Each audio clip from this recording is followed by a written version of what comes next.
Welcome once again to another book review. In this discussion, I will be talking about Fyodor Dostoyevsky's White Nights, which was published in 1848. So in comparison to Dostoyevsky's other books, I consider this to be a short story, because my copy, I don't have it actually with me now, but my copy is like 100 pages, roughly. And not only is it a short story by its general categorization, but in comparison to Dostoevsky's usual number of pages or the length of narrative, it is indeed very, very short. Because, for example, in my review I did a few months ago of his book Demons, which happens to be also my most popular review, unexpectedly.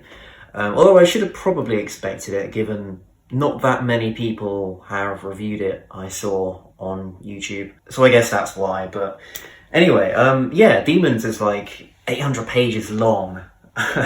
So it took me quite a while to get through it, and it takes anyone else a long time to get through it. And I was reading it like a few hours a day, and it took me like 2 weeks to actually finish. It was huge. One of the most, one of the longest books I've ever read, I think. And I'm kind of in fear also of reading War and Peace by Trotsky. The story kind of goes that, to kind of briefly go through it, and then I'll kind of give my opinion on it. Yeah, so he finds this girl like sobbing, and it's over this guy, and he leaves to go somewhere else, and there's no kind of promise that he's going to come back. And that was actually historically a thing.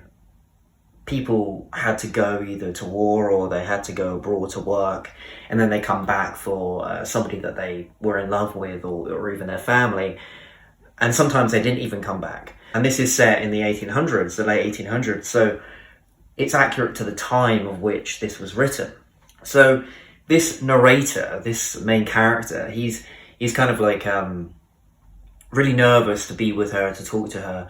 But then she's quite a modest type of shy individual, and they kind of get along and that sort of thing. And then they actually become together, as you would have read, or maybe not. But and then he comes back, and she kind of goes off with him and leaves him alone. I did say it was a bit savage, yeah. It's just kind of the reality of what happened to a lot of people, I'd expect. Because, these people who went off to war or to work in another country, they maybe wouldn't have come back, and even if they did, they may have just said, I don't really want to be with you anymore. I found somebody else, So it kind of portrays the harsh reality of what did happen, and even what happens. People kind of being infatuated with somebody else, and they're just kind of rejected, and they put all their energy and time into that person, and then it's some kind of denial. This kind of he's also led on as well. I think you'd agree. And yeah, it's just a very kind of unfair story, but at the same time, he is quite weird and obsessive. Yeah, it is savage. I'm trying to search for another word to describe that, but it's kind of like funny, but also just obviously not very pleasant for the narrator. And typical of Dostoevsky's writing style, it is, as you'd expect, poetic, like you'd find in Crime and Punishment, Demons, The Idiot. His writing style, even because this is an early work as well, it's obvious that he always had this kind of poetic prose where he kind of be flowery in his words and in his expressions. And like in all characters with Dostoevsky, this narrator actually expressed a lot of philosophical insights. For example, he was talking about he'd want to get to know people on the street. He kind of added that he can't do this because they're kind of like fleeting, their being is fleeting past them. And he was kind of adding, in a sense, that it's weird that there are so many people around, yet there is so much fear in approaching somebody and kind of admitting that you want to invest in them, you know, because there's a lot of like sacrifice there in opening up to other people, strangers even. But in some way I'd say that it's easier to open up to strangers because there's less of a sacrifice. I think everybody probably relates to this. There's much less sacrifice because you don't feel as though you're being judged as much as you would with somebody you already know and who already has an established view of you. Because if somebody has an established view of you already, then if that view is subject to change, then they might just outright reject you and say, I thought you were this person, I don't really want to be around you anymore. So yeah, I like that kind of philosophy in the book. That was a really interesting anecdote that the narrator shared.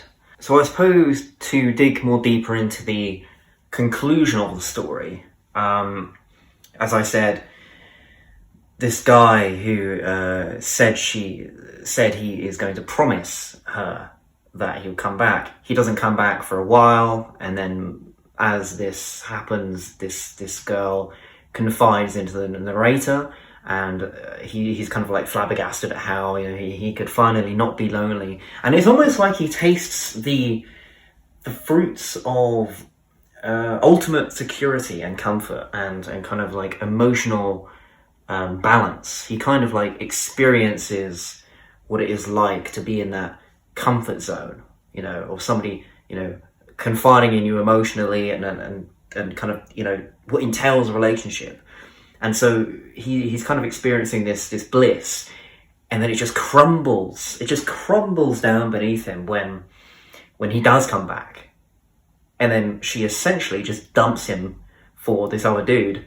And yeah, it's so funny in that way, when it shouldn't be. It is a romance type of short story, but on the other hand, it's kind of existential in its metaphors, in its writing, in its prose of poeticism and whatever you like to call it.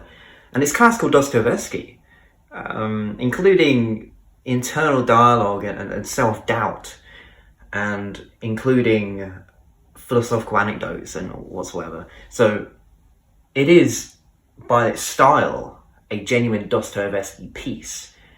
And the brilliant thing about it is that because it's so short, you can go through it and really kind of look more into it, and you can, because if you were to do that with Demons or Crime and Punishment, it would just take you a lot longer. But unlike in those books, there's only a few characters, maybe, yeah, about 3 main characters or 2 main characters. So it is really a piece that you can reread, which is unlike with Dostoyevsky, even though you're supposed to, but obviously, as I said, it takes so long. But yeah, this is one piece that I've read so far, the only piece, because I've read The Idiot, Demons, and Crime and Punishment. Oh, and Notes from the Underground. I guess Notes from the Underground is fairly rereadable because it's also short in length. Yeah, as I said before in my previous videos, I really enjoy short books that are to the point, and they have this kind of short but punchy dialogue and a narrative. And that's something I appreciate with White Nights. It is an all-round, a really interesting and deep, emotional, romantic, existential story that I think would entice anybody who enjoys delving into philosophical ideas.